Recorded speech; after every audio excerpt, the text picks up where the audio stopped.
Halo, sesuai janji saya minggu lalu, minggu ini atau video kali ini kita akan ngobrol-ngobrol bahas soal Lean Canvas. Nah, mungkin beberapa dari teman-teman sudah ada yang tahu, sudah ada yang paham dan mungkin sudah ada yang pakai juga, baik itu Lean Canvas atau bisnis model Canvas, BMC.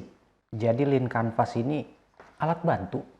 Jadi tools untuk untuk merancang model bisnis, terus juga untuk merancang produk apa atau jasa apa nanti yang akan teman-teman tawarkan, terus juga konsumennya siapa, target marketnya siapa, di mana kita bisa menjangkau target market kita. Jadi ya cuma sekedar alat bantu. Nah, Canvas ini cuma bagan, cuma kotak-kotak, kolom-kolom yang teman-teman bisa isi. Nah, ini bisa kita gunakan untuk merancang bisnis baru atau mengevaluasi bisnis yang sudah ada. Oke, untuk template ini teman-teman bisa download di Google Image banyak, atau kalau mau yang sama persis seperti yang saya punya, teman-teman bisa download. Nanti linknya saya kasih di deskripsi. Itu ada link file PDF. Ada 2 halaman, yang satu kosong, jadi cuma kolom-kolom kosong, yang satu lagi keterangan atau petunjuk pengisian. Nah, di video ini kita akan bahas tentang ya komponen-komponen yang ada di Canvas, terus juga bagaimana cara mengisinya, terus nanti saya kasih contoh salah satu bisnis. Dan kayaknya videonya akan sedikit panjang, terus juga akan sedikit kompleks. Jadi saya akan coba jelaskan pelan-pelan dan sesimpel mungkin. Oke, secara garis besar, Lean Canvas ada 2 area besar, area atas dan area bawah. Oke, jadi ini tampilan untuk Lean Canvas, agak sedikit mirip dengan bisnis model Canvas, dan ini sudah saya translate ke bahasa Indonesia, semoga aja benar. Oke, saya akan coba jelaskan satu-satu dari masing-masing kolomnya. Oke, yang pertama itu masalah. Masalah ini berarti kita tulis itu masalah apa yang ada, baik itu masalah umum atau masalah yang ada di target market kita. Kalau yang umum contohnya ya orang males keluar untuk beli makan, maka muncullah Gojek dan GoFood. Kayak masalah di sini adalah masalah nanti yang akan kita pecahkan atau yang akan kita berikan solusinya melalui bisnis kita atau produk kita atau jasa kita. Jadi di kolom ini teman-teman tinggal tulis masalahnya apa yang ada, yang nanti bisa kita berikan solusinya. Terus di bawah itu ada alternatif lain, ini opsional, boleh diisi boleh enggak. Maksudnya dari masalah apa yang sudah teman-teman tulis tadi, apakah sudah ada solusi lain, alternatif solusi lain yang beda dengan solusi yang akan teman-teman tawarkan. Oke, itu kolom masalah. Lalu berikutnya itu kolom solusi. Nah, kolom solusi ini harus menjawab masalah sebelumnya, masalah yang tadi teman-teman tulis, lalu solusinya itu teman-teman tulis sesuai dengan nanti bisnisnya atau produk teman-teman. Terus berikutnya metrik utama, ini aktivitas atau yang dilakukan oleh bisnis teman-teman itu apa, itu nanti ditulis di kolom ini. Terus proposisi nilai unik, apa yang menjadi nilai unik dari bisnis teman-teman atau produk teman-teman atau jasa yang teman-teman tawarkan. Terus apa yang membuat bisnis teman-teman tuh beda dari yang lain atau beda dengan kompetitor. Lalu di bawahnya ada analogi dan konsep, ini juga opsional. Ini biasanya dipakai buat startup, jadi lebih ke perumpamaan. Jika diumpamakan bisnis teman-teman itu seperti apa. Contoh misalkan TikTok. TikTok itu analoginya Instagram Story yang dibikin menjadi galeri. Nah, kalau teman-teman bingung, teman-teman bisa lewatin untuk kolom ini. Berikutnya itu keuntungan tidak adil atau unfair advantage. Nah, ini keuntungan apa yang teman-teman miliki yang tidak dimiliki oleh kompetitor lain.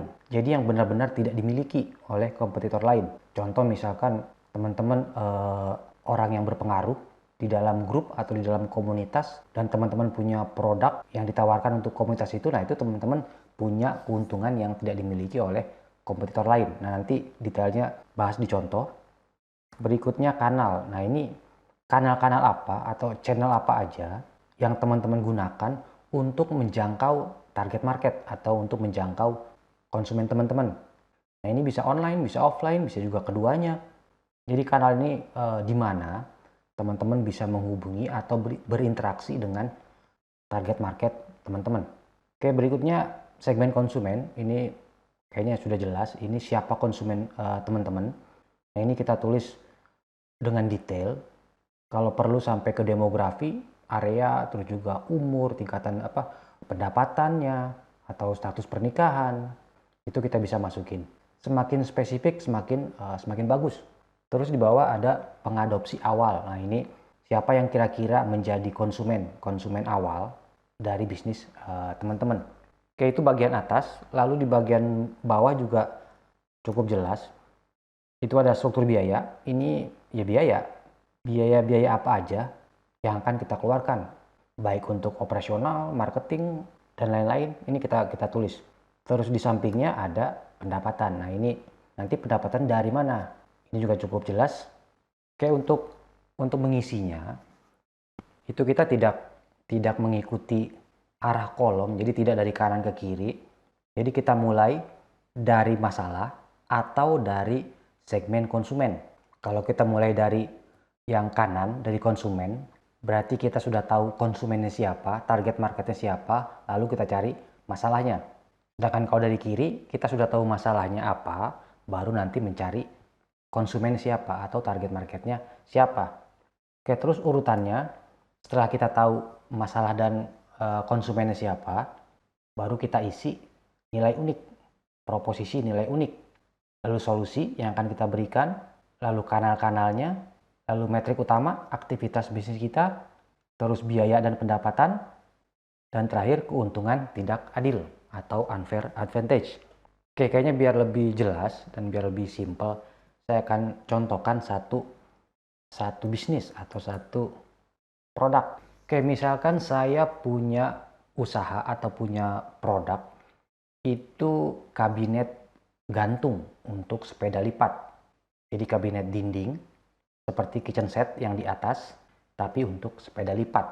Nah, ini akan saya mulai isi dari konsumennya dulu karena akan lebih mudah. Oke, segmen konsumennya pertama penghobi atau kolektor sepeda lipat. Terus berikutnya mungkin selebritis. Selebritis yang ikut-ikutan tren biar kelihatan eksis. Terus contoh lain toko sepeda. Oke, ini saya kasih contoh 3 untuk segmen konsumennya. Teman-teman bisa tambahin lagi, terus juga bisa lebih detail lagi, umurnya, demografinya, pekerjaannya, atau geografinya, lokasinya di mana. Lalu pengadopsi awal, konsumen pertama, itu penghobi sepeda lipat dari komunitas sendiri. Jadi di sini ceritanya saya ikut komunitas sepeda lipat, terus saya bikin produk kabinet gantung. Jadi konsumen awal itu ya anggota komunitas sepeda lipat. Oke, setelah konsumennya sudah, baru kita ke masalahnya. Masalahnya apa yang ada di konsumen tadi? Nah, ini contohnya manajemen penyimpanan sepeda yang berantakan, sehingga garasi atau rumah jadi berantakan. Terus yang kedua, sepeda itu makan tempat, jadi bikin rumah kelihatan penuh. Terus yang ketiga, mungkin kalau misalkan sudah punya rak sepeda, karena tidak tertutup, sepedanya jadi kotor dan berdebu. Kayak untuk di bawah, alternatif lain yang sudah ada, yaitu rak sepeda yang ditaruh di lantai atau rak yang digantung. Dan itu pun jadi masalah. Masalah yang ada di nomor 3, bikin sepeda menjadi kotor dan berdebu. Oke, kita sudah tahu konsumennya siapa, terus juga masalahnya apa di konsumen itu, baru kita isi proposisi nilai unik. Nilai unik apa yang ada di produk kita. Oke, contohnya desain produk saya itu unik, terus minimalis, terus juga trendy, lalu sistemnya knockdown, mudah dirakit, jadi bisa dirakit dengan mudah, siapapun bisa. Terus menggunakan bahan yang berkualitas, bahan yang kuat, terus juga awet, dan terakhir mungkin menggunakan cat atau finishing yang ramah lingkungan. Oke, itu untuk nilai-nilai uniknya. Lalu untuk analogi dan konsepnya ya seperti kabinet dapur, kabinet gantung, tapi untuk sepeda. Oke, berikutnya solusi. Nah, solusi apa yang saya berikan? Nah, ini harus menjawab masalah yang tadi. Tadi ada 3 masalah, dan ini solusi yang saya akan berikan. Jadi manajemen penyimpanan sepeda biar lebih rapi, karena tadi berantakan. Terus yang kedua, kabinet gantung, jadi tidak makan tempat atau space saving. Jadi cocok buat yang tempatnya kecil, garasi kecil atau rumah kecil, atau mungkin apartemen. Dan terakhir, karena kabinet tertutup, nah ini menjaga sepeda dari debu. Oke, itu untuk solusi. Lalu berikutnya kanal. Kanal-kanal apa yang akan saya gunakan untuk menjangkau target market atau konsumen. Yang pertama website, saya akan bikin website dan mungkin toko online di website itu. Terus saya akan bikin Instagramnya, terus saya akan memanfaatkan grup tadi, grup komunitas sepeda lipat. Lalu saya akan bikin page di Facebook, terus bikin video di YouTube, terus orang bisa datang langsung ke workshop, terus di event misalkan touring, kumpul-kumpul komunitas atau pameran, dan saya juga bisa jual atau promosi di toko-toko sepeda. Oke, itu untuk kanal-kanalnya. Lalu ke bawah kita ke struktur biaya, ini simple. Jadi ya biaya-biaya apa aja yang akan dikeluarkan, jadi ke cost. Ini mesti kita tulis semua, jadi biaya overhead, listrik, air, karyawan, kalau ada iklan ya biaya iklan, kalau ada sewa bangunan ya sewa bangunan, domain, hosting, dan lain-lain. Terus pendapatan dari mana? Yang jelas pertama penjualan. Nah karena tadi saya bikin YouTube dan ternyata YouTube-nya rame, yang nonton banyak, subscriber banyak, ada kemungkinan ada pendapatan tambahan, itu dari iklan. Baik iklan di YouTube ataupun di Instagram. Siapa tahu ada yang endorse. Oke, berikutnya ke aktivitas atau metrik utama. Ini aktivitas kita untuk memproduksi, menawarkan, menjual, hingga nanti akhirnya menjadi pendapatan. Kalau ini saya contohkan ya aktivitasnya membuat kabinet. Baik itu yang produk jadi, pre-made, atau yang custom. Lalu ada pembuatan konten-konten media sosial dan video-video YouTube. Lalu ada proses manajemen marketplace dan media sosial. Nah ini teman-teman bisa tambahin aktivitas bisnis teman-teman itu apa aja. Dan yang terakhir, keuntungan tidak adil. Ini yang tidak dimiliki oleh kompetitor. Tadi saya bergabung di komunitas sepeda lipat. Nah, komunitas ini komunitas terbesar di Indonesia. Ini contoh ya, saya salah satu orang aktif atau orang kunci atau orang yang berpengaruh atau mungkin founder komunitasnya. Nah itu kan saya punya keuntungan dalam marketing yang tidak dimiliki oleh kompetitor. Terus contoh lain misalkan supplier bahan bakunya saudara saya sendiri. Nah itu juga salah satu keuntungan. Lalu mungkin saya seorang selebritis, jadi saya punya eksklusivitas. Follower saya banyak contohnya. Jaringan artis-artis juga banyak. Nah itu keuntungan yang tidak adil. Oke, itu contoh kita mengisi lean canvas, alat bantu buat kita mendesain bisnis, menentukan konsumen, produk, sampai ke marketingnya. Nah ini bisa teman-teman isi sambil iseng. Terus juga teman-teman bisa bikin banyak. Karena biasanya kalau saya bikin satu template ini atau satu kanvas ini untuk satu jenis atau satu segmen konsumen. Jadi kalau misalkan tadi produknya adalah kabinet gantung sepeda lipat, saya akan bikin kanvasnya jadi beberapa.